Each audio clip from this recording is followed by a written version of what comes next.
everybody. Welcome to Realtor Reputation. We are on episode 8. I'm sorry we've been... Oh, I should say, I'm April Lopez. And I'm Shannon Howard Authority. And we've kind of been MIA. I, to be honest, have just been busy. Just been busy. Yes, that's a good way to put it. Yeah. We're just staying alive. Yes. Well, I think we're not in AA, but we're taking it one day at a time. Right? You know, I'm feeling like I might just want to check myself in somewhere. Right? Seriously. The other night, my husband came home and I'm like sitting there with a glass of champagne. He's like, "What are you doing?" And I was like, "I'm drinking." Like my husband's like, "Are you drinking wine?" And I'm like, "Well, it's actually sparkling wine out of a can, but yes, I am." Yeah, yes, I am. But it's just the hustle and bustle of life. Obviously, we are working moms. That's the whole reason we started this podcast, is because we do sell real estate in addition to being moms and also telling the real deal of real estate, because there's so many false truths about real estate, the market, online articles, what really happens, and we could debunk all those here. That's exactly right. That's exactly right. I also have been busy renewing my license. Oh, congratulations. So I had to sit in front of my computer and take a 45-hour course, and that was wonderful, but I'm heading out on vacation. I have a few vacations planned over the summer, and I was like, if I don't do this now, oh my gosh, I'm not going to be able to sell real estate. Yes. So that was... You don't ever want to let that expire. No. And I'm literally down to the wire. So I was like, I have to sit in front of my computer. And I'm the procrastinator in this relationship. So I always wait till and then I get all these emails from Tracy, Shannon. I'm like, I'm on it. I only have 3 more hours left. It's always the last 3 hours it's coming forever. I know. And you have to you can only take so many hours per day. So then I was like, oh my God, I have one more day. You have to calculate it. Okay, I could do it in 7 days because they will only have so many hours. Yeah. So anyway, that's what I've been up to lately. But let's get into it. Our mom moment of the week, or the last couple weeks, let's say. What about you? What's going on? I think it's just the Mayvember, it's just it's every night is something, trying to get the kids situated, running them around, trying to figure out summer plans. I just feel like it's just utter chaos. I literally my mom will call me and be like, "So, what are you doing?" I'm like, "I don't know. I'm just trying to get through the next hour." Yeah. Between clients and kids, and then "Oh, by the way, Mom, can you take us to the mall today?" "No, I'm sorry, I can't." Then my other daughter's calling, "Could you bring me a Starbucks?" "No, I can't." No. Go to the school lunch line. No. You have summer in 2 weeks or a week, Yeah. So I think just trying to get all of that completed. Mm-hmm. And I was so busy the other day, and I feel like there's just weird energy and vibes going on in the industry. There's a lot of people that I've been helping. One, they're from San Francisco and they don't have lockbox keys, so I have to meet them to show a home. Or then I had another friend who wanted to show my listing, but she fell and broke her leg, so I'm trying to meet her client. Yeah. And so I'm trying to add on other people's problems to my already busy life. So the other day I had to drop my daughter off. I'm picking up one, and then I realize the people that are coming are a half hour early. Oh, well, you know me, I don't run early. No. I run on time or late. That's just the way it goes. I will never be early. Full disclosure. If I'm early, take my temperature. April knows. There's very few times I've been early, and April's all, "Are you okay?" Literally, that's what she said. Why are you here? You're scaring me.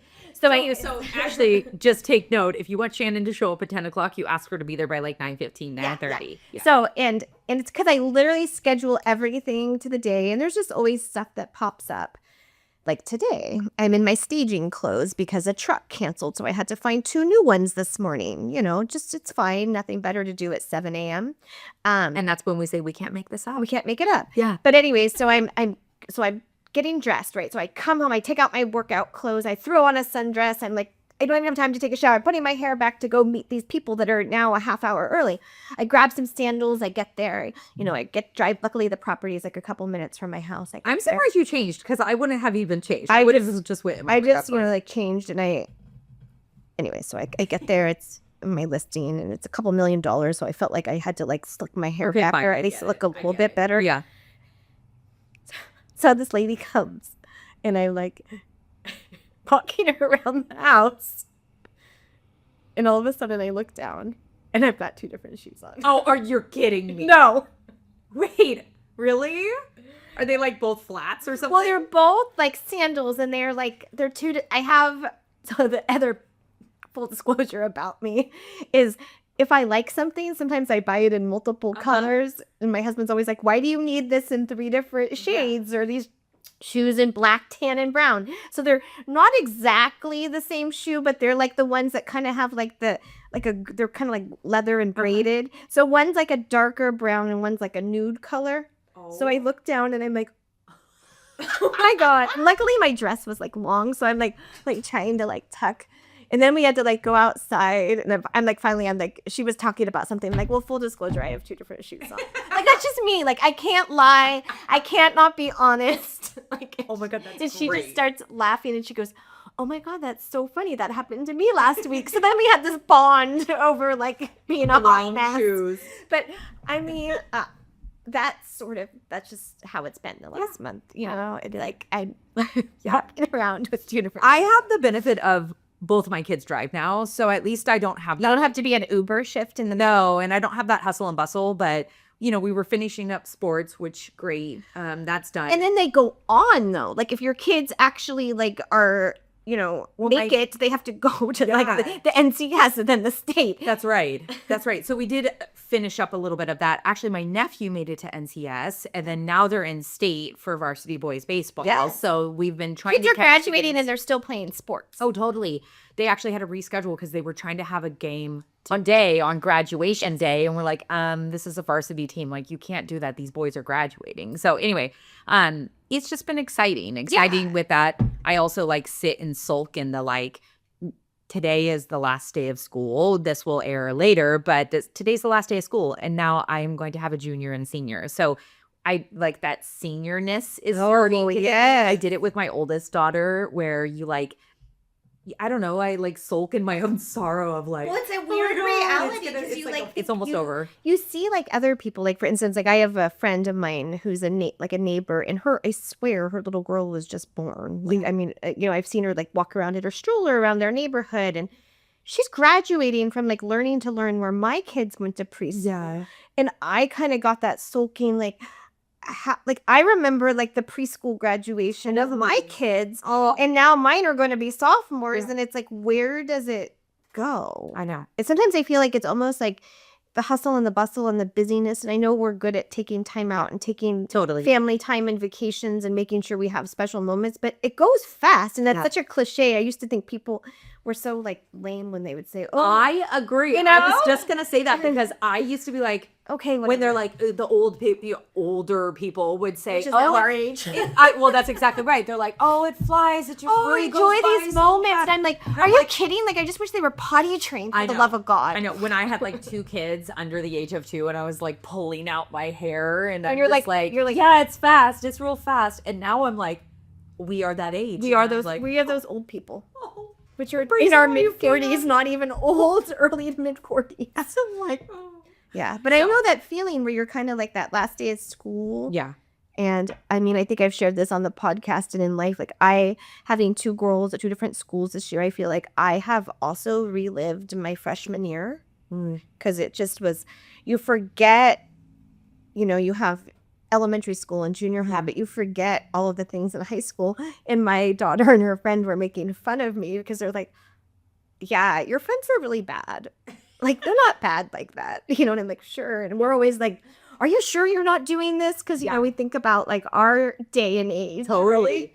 And I think, well, you know, I was a teen mom, so I missed a lot of that. So it's been really great just watching my kids go through all of these things. And like Bea, the other day we were at dinner and she says, Mom, this year I'm going to need a lot of stuff. And I was like, wait, what's that mean? And she's like, I need dresses for homecoming, and I need prom, and we're going to have graduation walks. So she's like already pre-planning like all of the things. Oh, that's so cute. But to experience all of that with my kids, I don't know. I love it so much. Yeah, that is so great. I mean, I think that's awesome. And yeah, even Abby the other day said, you know, Mom, they're having like graduation like dresses. We should start looking for homecoming dresses, because we also know like when that time comes, we struggled with trying to find things because I felt like they didn't get them out fast enough. Totally. But yeah, and you have like a lot. Senior year is like a big year. You have pictures. You have all kinds of good stuff. Yeah. Oh, I can't talk about it. I'm gonna literally start getting emotional. So in the midst of that, Yeah. So let's talk about some Swiftie standout of the week. The big news that just came out is our Tay Swift bought all of her album rights or whatever. she owns it all She now, owns all of her music. Thank you. which I think is good, and I think there's a lot of disappointment because Rep TV probably isn't coming, Taylor's version, because I read in her article that she's not even done with it. Like she's barely started the Reputation, covering it, and she said it was so good, which I thought was that it was hard to go back and try to redo it or re-record it because she loved the original. And I think this is interesting. I never really thought about it because I'm not an artist like that. But she said in her article that sometimes, like as a musician, like you're in a certain place in your life when you're like making that music, and that, Reputation was the first concert I ever took Abby to, and that's, had all the Kanye and Kim Kardashian stuff with the fakes and everything. And that was like a really low, bad place for her. And it was kind of like her coming back out saying like, you guys didn't get me, and reinventing herself. And now she's like in a completely different place, and she might not want to go back there. I absolutely understand that. Yeah. So I just think it's cool. And maybe like our next record will be like some cute love stories or some. Oh, I can't wait. I know. I just wish they would just come out and say like, we're secretly married. That's what I'm hoping. Or I mean, I definitely think they're secretly engaged. They're secretly something. Well, I think that's when he wore that shirt with the cake on it the other day. I want to say that was that like some sort of, it was a, what do they call Easter egg? Easter egg. But was it showing like they're already married? Because then it's like they're already like making plans, and they're buying other houses together. I mean, I also saw like around, I think it was Easter or something, where they all like went to, I don't know if it was Tennessee for a while, and then they also went to Jason's house in Pennsylvania. Like, do they just do like a little, like a very small, like family wedding? I feel like in a backyard. I feel like that's something they would do just so they could like cherish that moment together and not have to share it. I think something like that is happening, but we will see. We're excited. I mean, I think there's more good stuff to come. Yes, I'm very excited that she like got her way and got to finally like buy back what was hers. Also, did you see the rumors of her being pregnant? Did you see? Yes, I did. I don't think that's true. I don't think that's true. And the reason I don't think that's true is, like, as her dad would say, and a lot of people, she's like an old-fashioned girl. Yeah. And he's an old-fashioned boy. Yeah. And I don't think they would do that. I mean, unless, of course, something accidentally happened. Yeah. But I think they're more calculated. Yeah. Now, the thing I could see happening, though, is I could see them just walking up with the baby and pulling a Paris Hilton and having like a surrogate for like maybe their first one, just to get their first one going, and then maybe getting married and being pregnant later. But I could see that. Only time will tell. I don't know. I love it. I don't know. It's just exciting. I just want to go to another concert. I miss those days. I know. We just went to Bottle Rock. How was that? A week ago. Which day did you go? We went to Sunday, so because Bea wanted to go see Noah Khan.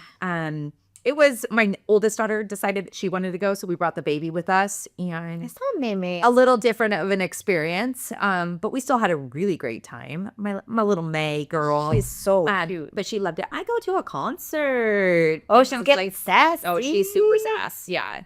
Is she 3 now? No, she's 2.5. Oh, but she's gonna be a 3 now. But she's just like a little talker, so she's so cute. She's so cute. But it was fun. Yeah, had a good time. And we have a few concerts lined up this summer. We're going to the Weekend. Oh, where's that one? At Levi's. Oh, Yeah. Who else we was- tried to get Billie Eilish tickets. Oh, and I should have asked you. You should have. I get like, Okay, well, we were on I don't know how, but I was in the waiting 10 room people on their computer at one twice. time. Oh, me and Abby, like we tried, and then right when we got in the waiting room, they were sold out. Do you know the sole reason I have an American Express is so Okay. that way I can get the Okay, pre-sale next tickets time- for all of these concerts and shows. I'm gonna get an American Express for That's that. how I went to Othello in New York, is I got the pre-sale link in order to buy the ticket. It just makes me mad though. Like I have to say, like I'm really disappointed because even the nosebleeds for Billie Eilish were like $75, and then like an hour later they're on the resale for like $400. And it just sucks because everything is really expensive, and I want to be able to like take my kids and do things, but I feel like if I'm going to spend $1,200, like, am I better to go to Hawaii? I know. Do you know what I mean? Like, I know. Like, I don't just have an extra $3,000 to go to a concert, which would have cost me $300. Does that make sense? It's just not fair. We started pricing out. My kids wanted to go to Austin City Limits, which That's amazing. It's been we eventually will go, and we really liked the lineup this year.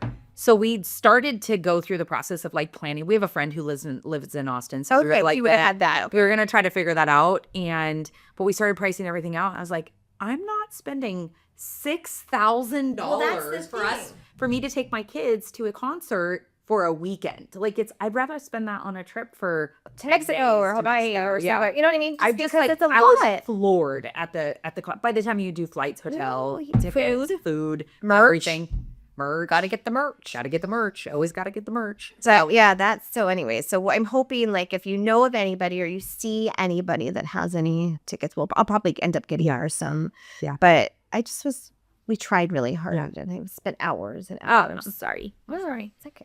Call me. Yeah, I'll call you. I'll be your lifeline. Be my lifeline. Okay, so in our section, we can't make this bleep up. We are just gonna get into the nitty-gritty of what's going on in Sonoma County real estate and how we see it. So these are our views and opinions, but what are you seeing in the market right now? You go first. I have a few houses on market, a couple buyers looking. I think we have such a high amount of inventory right now. The highest in like 10 years. Yeah, so you've got these properties that they go active, but then you'll see them sit, and then all of a sudden, everybody wants to put an offer in. Like the same day. This happened to me this week. I have been negotiating. I'm losing my voice because I've been on the phone for, I want to say 72 hours. Okay, so I want to know first, how many days on market? It was 25 when we started. Okay, we're talking in the over $2 million price so point. let me just put it in perspective. 25 days on market. We were this time last year maybe seeing offers like after 5 to 7 days on market. 100%. So, and I had an offer date. uh-huh. It came and went. Uh-huh. I had like 3 people saying they were going to make an offer. Nobody put one in. Mm-hmm. So then, okay. My client, after 2 weeks, wanted to do a price reduction. Okay. And I said no. And the reason I said no is because days on market is about 37 days regular just to get into contract on a price point like this. And I just felt like every time I opened my email, I kept saying price reduce, price reduce. And it's you become, what is it, like immune to it? Yeah. Like it didn't matter. So after, I would say this past weekend, we came up with an idea to do like a rate buy down, figuring that was a higher. Great idea. So my client, was like, I will give, a credit back of $25K or a rate buy down, figuring Wonderful. that, that's a great idea. So we did a whole marketing splash. We did AdWorks. We did blasts. Cool. And then that open house weekend. And did that attract a bunch of people? Did. And then what I did also was I also had 25 disclosure packages out. So we have like a digital system. So I kind of went back and I did like a cover sheet, like, hey, just as a reminder, here's the incentives we're offering. This is what it is. And I sent it out to every buyer and every agent. Yeah. Our open house on Sunday was slammed. We had like 16 groups. Great. A couple of them for the second and third time, private showings. Then I had 2 offers, 3 offers. I think I could have ended up with 6 offers. But I ended up with 3 cash offers. Wow. In all different prices. And I'm talking hundreds of thousands over, close to asking and above. So so we ended up with a cash offer, a 14-day close, fantastic price, and a free rent back. Nice job. After 30 days. After 30 days. That's crazy to me. So it's so weird. Yeah. That all great marketing. Thank you. So what did you see? Like what has your experience been like? So my price point for where the homes that I have listed is more of a first-time home buyer's market. I think it's a great idea for actually the credit for a rate buy down, because I think for buyers right now, especially in that realm of first-time home buyers, I think they're just cautious because rates are still at a high. Well, and they've been fluctuating. Like they go from 6.75 to 7.5 to 7.75. So they've been very volatile. So it's like you could talk to your lender today, and then tomorrow you could go to put in an offer, and your payment might be $400 different. Totally. I'm pretty savvy, and I make sure that I have with my buyers conversations on like, hey, let's be savvy. Let's ask for credits. Let's do buy downs if that's where your caution is. Not everybody is that way though. And some agents don't even know what a buy down is. Yeah, true that. I mean, true that.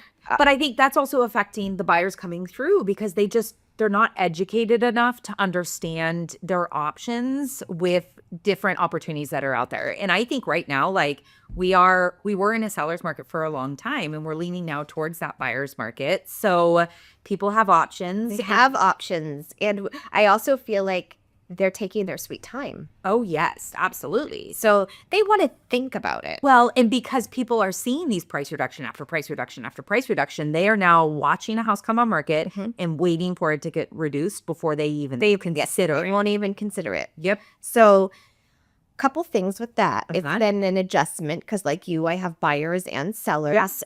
But I think it's a shock, and you could correct me if I'm wrong, to some sellers. So yeah. Expectations, I think you have to, I mean, as listing agents, I try to prepare for all types of different scenarios and whatnot. But if we'll talk about expectations of sellers at this point, if you expect a level up here, well, you have to also provide the level up here, right? And everything that comes along with it. Do you want to? Well, I just think like it's very different, right? Like I think we've talked about this before, but you can't have like the last comp and then put your house on for that same comp or more and have your home be in a lesser condition. Yeah. Like I still really believe that the houses that are getting asking or over a little bit over are remodeled, turnkey, staged, just gorgeous, right? In most cases, if they're priced properly. Yes. Yeah. Okay, so it also still has to do with pricing. You can't price it at 2 years ago's pricing and do those things. Right. It has to be at current day pricing. Right. But I think people still believe like, well, we don't even have to have our house cleaned and we don't even have to stage it. And we have weeds in the front yard. Please clean. Please clean. But I'm just saying, but people don't get it. Like those things matter. Yeah. And buyers are discounting. If they see a ripped screen, they're discounting. If the house isn't power washed and it's dirty and grimy and the front door paint is peeling, they're discounting. Yeah. If your carpets are stained or smell like animals, they're discounted. No, actually, we have carpets going on in a listing. But, like those are things like you could get away with that when you had, one house come on every week. You couldn't get away with that. So to your point where you say you have to price it based on today's market, I saw, I don't know, on Instagram or I was reading an article. I can't remember where I saw it, but somebody had said in a quote, I don't remember who it is, I'm horrible at that, but it said, you can't price a house right now in today's market on the comps of closed properties. You have to compete with a price reduction down the street. That's exactly right. And I was like, wow, that's a great way to explain it. That's a great way to explain it. For us to pull a comparable property within the last 4 to 6 months of what things were closing at in a neighborhood, you're competing with the one that's on market that's 2 doors down. You're not competing with what's closed 6 months ago. So 100%. And the market was so different 6 months ago. So different. And I think like the other thing that's really interesting, and this is what I've always done with my clients, and I've always tried to be like a fair market price, like fair market value. Like when you go on the market, if you get the asking price, are you going to be happy with that? Right. If you get under the asking price, do you have enough to do what you need to do? Right. Because the other thing is a seller, and I feel like this is some of the challenges I've had with a couple people, is you never could, but especially now, you can't take what you need out of the property. Yeah. And there's some people that have, they kind of bought in the high COVID market. Right. Well, when you bought, 2 or 3 years ago, before, you could get an appreciation of, $20,000 to $100,000. Yeah. Now you're lucky to maybe get what you paid for out of it.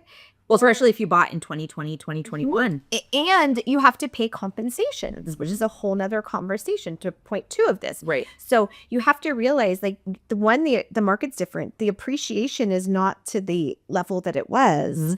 And, your expenses. So sometimes you have to have the mindset of, what is my overall big picture goal? Like, do I need to move for a job? Do I need to move out of state? Like, what's happening? Right. Because are you going to break even? Maybe. Yeah. Are you going to maybe lose a little bit? Maybe. But are you getting your down payment out so you can move on? Like, there's a different in mindset. Yeah. But before, it was so easy. Like, oh, I made $100,000 in 2 years. Well, that's not what we're seeing. And I think we're not necessarily in a short sale. But a short sale, let me just be clear, is when you don't have enough equity to pay your loans or your fees. Right. But if you still have equity and maybe you're not breaking even, that's a different conversation. So maybe you don't move. Right. Right? Right. Maybe, you consider, like, if I'm going to move, do I need to move right now? But I think those are important things. And I think something else I've noticed, and you could speak on this, have you noticed in these close situations that buyers are still asking for compensation? I've noticed buyers will walk away if compensation is not paid. Yeah. I mean, I will say probably 98% of the time, buyers are still asking for sellers to pay the compensation. What are you seeing if the seller says no? They will walk away. And the reason they are going to walk away is because they have so many other options out there. So many other options. So they are really being strategic and strategic on what they want and what their expectation, what a buyer's expectation is of when they're putting an offer, what they're going to get out of it. And yeah, I mean, if seller, they don't have the funds to pay it half the time, right? And why should they? If the guy down the street is going to do it. Yeah, that's exactly right. So or a comparable this house. Has happened to me, and it's happened to a few other people in our office this week, where an offer came in. Yeah. And the sellers need money to get their next purchase, or they've already purchased a house. Yes. And the offers didn't come in at asking. So they countered back at full price or over full price to cover the compensation, and the buyers walked. So it's just interesting. It's disappointing to lose a buyer, but I mean, you really have to be, again, strategic on our end too of, hey, these are the scenarios, and that's one of the options. And I think we're going to be seeing more of that. Oh yeah. Yeah. So that's just something that, I mean, I know you and I both have extensive buyer consults. But this is where I think the lenders need to be working closely with us and the buyers. It's not like a lender just, gets them pre-approved and that's it. No, they need to be working those net sheets and those closing cost sheets. Yeah. Because if a seller if they need a certain amount, we have to figure it out. And especially if you're in contract before you sell your house. Yeah. And I am seeing a lot of contingent sales starting to come out. I'm seeing that too. So I think we are definitely in that market of contingent properties and having that. But yeah, you've got to be careful, especially when you are contingent. So yeah, it's just been a very eye-opening experience. Totally. Somebody in our office, a friend of mine texted last night and said, we just lost this over $15,000. And I think sometimes where the mindset you're not getting through is if you have a house and you have a holding cost, like these particular clients that she had, they bought another one already before they sold, and it's $4,500 a month, and they want to remove the property for 30 days, so that's $4,500. Yeah. Then you figure, what does it take? An average of 20 to maybe 30 days to get an offer, so now you're at another $4,500. Right? And then you have maybe 30 days to close if you're lucky to get an offer. So now you're at 13.5? So why wouldn't you just take the offer or figure it out, right? So I'm just saying, that's... Oh, I get it. That's the conversation. And sometimes people, I'm talking about the mindset of it's short or I'm not breaking even. But if you have holding costs, you have to factor that in. Absolutely. So Absolutely. it'll be That's a good interesting to point. see if the market, like as we now graduations are happening and people are, if when we come back in July, Yeah.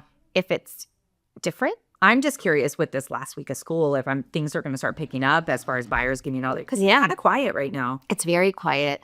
It's just really interesting, and I think the one thing like for our buyer clients is it's exciting that they do have some negotiating power. Like you just were able to get a client, repairs. Oh yeah, Under asking, great things, which is exciting because we work both ends of this. totally. I think that's why it's important. I work with buyers and sellers. I need to see both sides. I want to see both sides. I want to know the thinking of sellers and the thinking of buyers. So I was thinking of actually getting like some like cute trucker hats made that say like buyer hat, seller hat, because I've been working with a lot of like contingent people, and like they want the most, but then they want the cheapest on the buyer side. They want to be like, okay, well, but how would you? This is my psychology. Like, how do you feel when you got an offer? You know how cute this hat could be? Right? Let's think about this real quick. Because you could put seller on the front and then just put buyer on the back, so you just flip. Oh my gosh, we have to get those. That would be should. so. But you know what I mean? Because it's like you can't have it both ways, right? Yeah. So you kind of have to think like, okay, if I'm a seller and somebody's coming in 50,000 under, What's their thinking? Yep. Put yourself in their shoes. So I think that's a good way to do it. Yeah, but I don't know. And the final thing I want to say that we could talk more about, but I was on Instagram this morning, and you know how Zillow, they're doing their thing. We talked about it on our last episode about like if you can't have coming soons anymore. Right. Otherwise, they're banning us from their their listing profile. Well, now if you go on Zillow, and this is just a warning, like a big warning, we're going to put it like on the warning, beep, beep, beep. banner. They now have like a section that's like, how should you structure your offer? So now they want to give buyers advice on pricing and how they should write an offer based on pricing and days on the market. So one thing buyers have to be aware of is please get a professional to help you with this. Yeah. And number 2, remember Zillow is not accurate. Their algorithm is not accurate for pricing. Especially when they're banning properties. What is happening? What's happening in our world of real estate? Well, we will touch base on it when we see you the next time. I hate to say it, I'm going to be MIA for a minute on vacation again. So we'll see you in a few weeks. Yes. Happy summer. Happy summer. Let me say this real quick, are going to be in the works of planning our next pool party because we had such a successful pool party last year. So we're making it an annual But we thing. decided for our second annual, because life is so crazy in May, that we're going to actually do like a celebration back to school pool party. When the kids are in school, then we can like go, oh. So you can drop off your kids and come swimming. Yes. Yeah. Okay, so stay tuned. Stay tuned for that. But everybody, thanks for tuning in, and we will see you later. Bye.